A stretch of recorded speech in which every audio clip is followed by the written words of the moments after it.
ஆகாஷ்வாணி.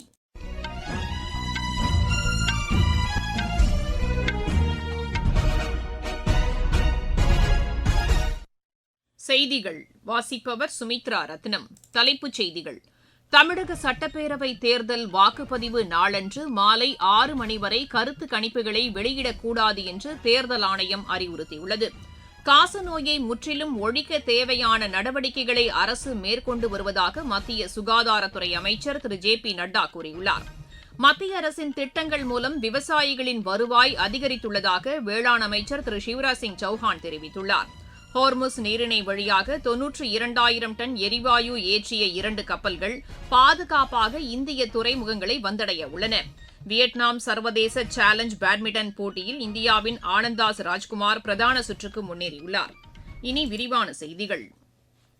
தமிழக சட்டப்பேரவைத் தேர்தல் வாக்குப்பதிவு நாளன்று மாலை 6 மணி வரை கருத்து கணிப்புகளை வெளியிடக்கூடாது என்று தேர்தல் ஆணையம் அறிவுறுத்தியுள்ளது.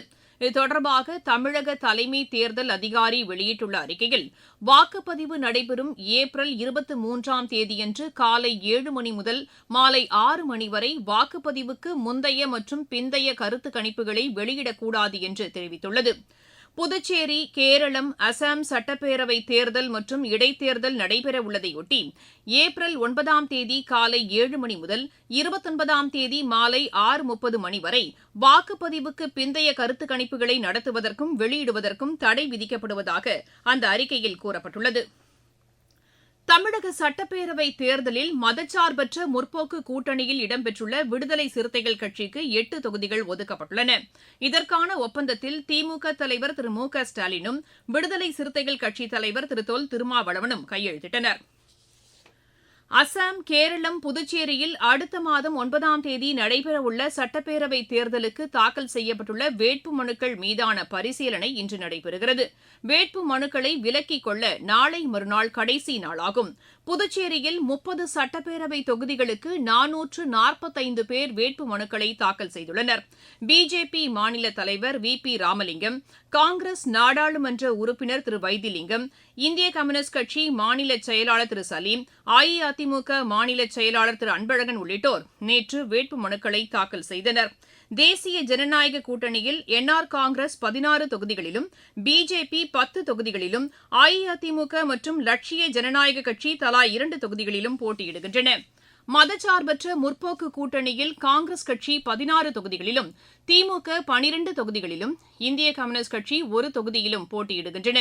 இந்த கூட்டணியில் இடம்பெற்றுள்ள விடுதலை சிறுத்தைகள் கட்சி 3 தொகுதிகளில் மட்டும் தனித்து போட்டியிடுவதாகவும், மீதமுள்ள 27 தொகுதிகளில் மதச்சார்பற்ற முற்போக்கு கூட்டணிக்கு ஆதரவு அளிப்பதாகவும் அறிவித்துள்ளது.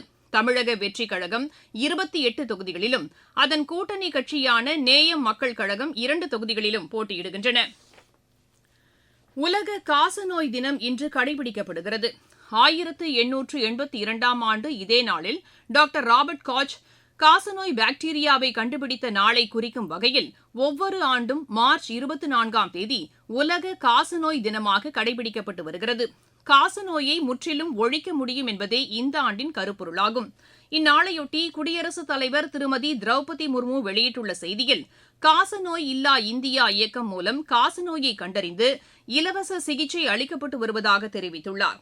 காசநோயை முற்றிலுமாக ஒழிக்க அனைவரும் ஒருங்கிணைந்து செயல்பட வேண்டும் என்றும் திருமதி திரௌபதி முர்மு வலியுறுத்தியுள்ளார்.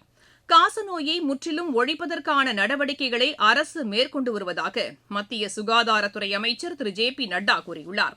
இதுகுறித்து சமூக வலைதளத்தில் அவர் வெளியிட்டுள்ள பதிவில், காசநோய் ஒழிப்பதற்கான இயக்கம் செயல்படுத்தப்பட்டு வருவதாக தெரிவித்துள்ளார். காசநோயை கண்டறிந்து குணப்படுத்துவதை இந்த இயக்கம் மேற்கொண்டு வருவதாகவும், இந்நோயை முற்றிலும் ஒழிக்க அனைவரும் ஒருங்கிணைந்து பணியாற்ற வேண்டும் என்றும் திரு ஜே.பி. நட்டா கூறியுள்ளார்.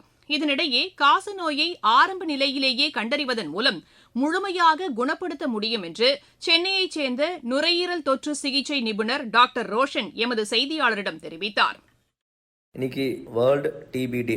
இந்த வருஷோட டீம் பார்த்தீங்கன்னா yes we can end TB led by countries powered by peoples. TB பொறுத்தவரை இது ஒரு 100% குணமாகக்கூடிய நோய் நம்ம டிபியோட அறிகுறி என்ன நடக்குன்னு நம்ம பார்த்துக்கலாம். இரும்பல், சளி, ஜுரம், குளிர், பசி குறைவு, வெயிட் லாஸ், சளியில ரத்தம் வரக்கூடிய அறிகுறி. டிபி சார்ந்த ஆராய்ச்சி பண்ணுங்க. அதுல முக்கியமான 2 டெஸ்ட், ஒன்னு சளி டெஸ்ட், 2வது எக்ஸ்ரே. இந்த 2 டெஸ்டும் ஸ்கிரீன் பண்ணாலே டிபியோட சார்ந்த அறிகுறி இருக்கா இல்லையா நம்ம கண்டுபிடிச்சிடலாம். டிபி சப்போஸ் நம்ம கன்ஃபார்ம் பண்ணிட்டாங்க, அவங்க 6 மாசம் இந்த வைத்தியம் போடணும். ஏன்னா இந்த ஒருத்தருக்குல இருந்து மற்றவங்க கூட பரவக்கூடிய நோய். 2வது பார்த்தோம்னா இந்த மாத்திரை எடுக்கும் போது மாஸ்க் போட்டிருக்கணும்.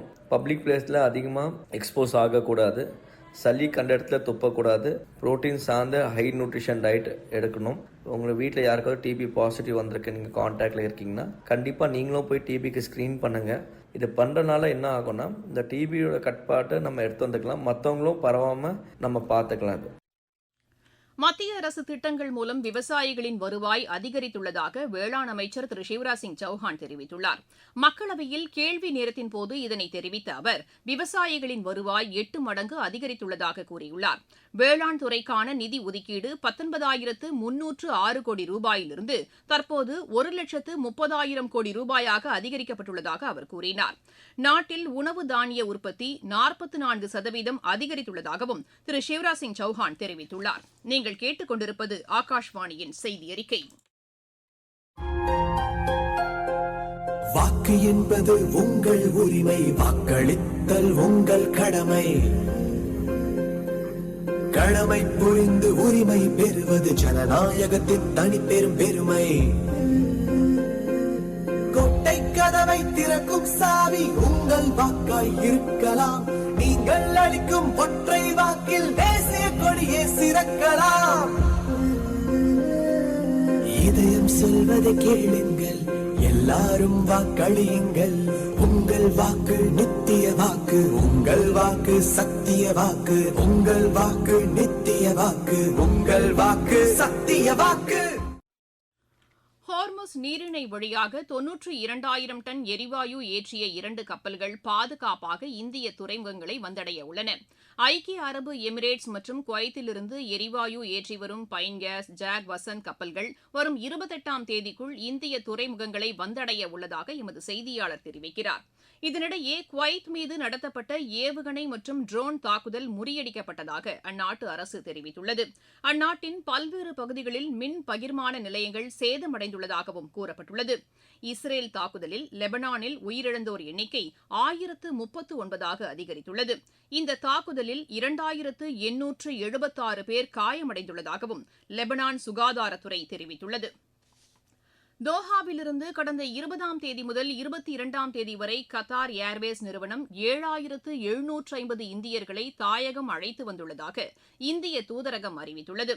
கத்தாருக்கான இந்திய தூதரகம் வெளியிட்டுள்ள அறிக்கையில், கத்தார் ஏர்வேஸ் இணையதளம், செயலி, முகவர்கள் மூலம் விமான பயண டிக்கெட் முன்பதிவு செய்யலாம் என்று அறிவிக்கப்பட்டுள்ளது. கத்தார் நிர்வாகம் வெளியிடும் அறிக்கைகளை பின்பற்ற வேண்டும் என்றும் அறிவுறுத்தப்பட்டுள்ளது. கத்தாரில் உள்ள கல்வி நிறுவனங்கள் செயல்பட தொடங்கியுள்ள நிலையில் மாணவர்கள் அவசர கால நெறிமுறைகள் படி பள்ளிகளுக்கு செல்ல வேண்டும் என்றும் கூறப்பட்டுள்ளது. JEE, நீட் போன்ற தேர்வுகளை எழுதவுள்ள மாணவர்களின் பெற்றோர்களுடன் கத்தாருக்கான இந்திய தூதர் ஆலோசனை மேற்கொண்டதாகவும் அறிவிக்கப்பட்டுள்ளது. அமெரிக்காவின் டெக்சாஸ் மாகாணம் ஆர்த்தர் துறைமுகத்தில் உள்ள வெலரோ எரிபொருள் சுத்திகரிப்பு நிலையத்தில் நேரிட்ட விபத்து காரணமாக அப்பகுதி மக்கள் பாதுகாப்பான இடங்களுக்கு அப்புறப்படுத்தப்பட்டனர். தீயணைப்பு வீரர்களும் அவசர கால பேரிடர் மீட்பு படையினரும் மீட்பு பணியில் ஈடுபட்டு வருகின்றனர். சுத்திகரிப்பு சாலை அருகே உள்ள நெடுஞ்சாலைகளில் பயணம் மேற்கொள்ள வேண்டாம் என்று வாகன ஓட்டிகள் அறிவுறுத்தப்பட்டுள்ளனர். அமெரிக்காவின் மிகப்பெரிய சுத்திகரிப்பு ஆலையான வெலாரோவில் நாள்தோறும் 4,35,000 பீப்பாய் எரிபொருள் சுத்திகரிக்கப்பட்டு வருகிறது. வியட்நாம் சர்வதேச சேலஞ்ச் பேட்மிண்டன் போட்டியில் இந்தியாவின் ஆனந்தாஸ் ராஜ்குமார் பிரதான சுற்றுக்கு முன்னேறியுள்ளார். இன்று தொடங்கிய இப்போட்டியின் ஆடவர் ஒற்றையர் பிரிவு தகுதிச் சுற்று ஆட்டத்தில் அவர் 21-15, 21-16 என்ற செட் கணக்கில் தாய்லாந்தின் கொராக்ரிட் லட்டோகாலை வென்றார். மீண்டும் தலைப்புச் செய்திகள். தமிழக சட்டப்பேரவை தேர்தல் வாக்குப்பதிவு நாளன்று மாலை 6 மணி வரை கருத்து கணிப்புகளை வெளியிடக்கூடாது என்று தேர்தல் ஆணையம் அறிவுறுத்தியுள்ளது. காசநோயை முற்றிலும் ஒழிக்க தேவையான நடவடிக்கைகளை அரசு மேற்கொண்டு வருவதாக மத்திய சுகாதாரத்துறை அமைச்சர் திரு JP நட்டா கூறியுள்ளார். மத்திய அரசின் திட்டங்கள் மூலம் விவசாயிகளின் வருவாய் அதிகரித்துள்ளதாக வேளாண் அமைச்சர் திரு சிவராஜ் சிங் சௌஹான் தெரிவித்துள்ளார். ஹோர்முஸ் நீரிணை வழியாக 92,000 டன் எரிவாயு ஏற்றிய 2 கப்பல்கள் பாதுகாப்பாக இந்திய துறைமுகங்களை வந்தடைய உள்ளன. வியட்நாம் சர்வதேச சேலஞ்ச் பேட்மிண்டன் போட்டியில் இந்தியாவின் ஆனந்தாஸ் ராஜ்குமார் பிரதான சுற்றுக்கு முன்னேறியுள்ளார். இத்துடன் இந்த செய்தியறிக்கை நிறைவடைகிறது.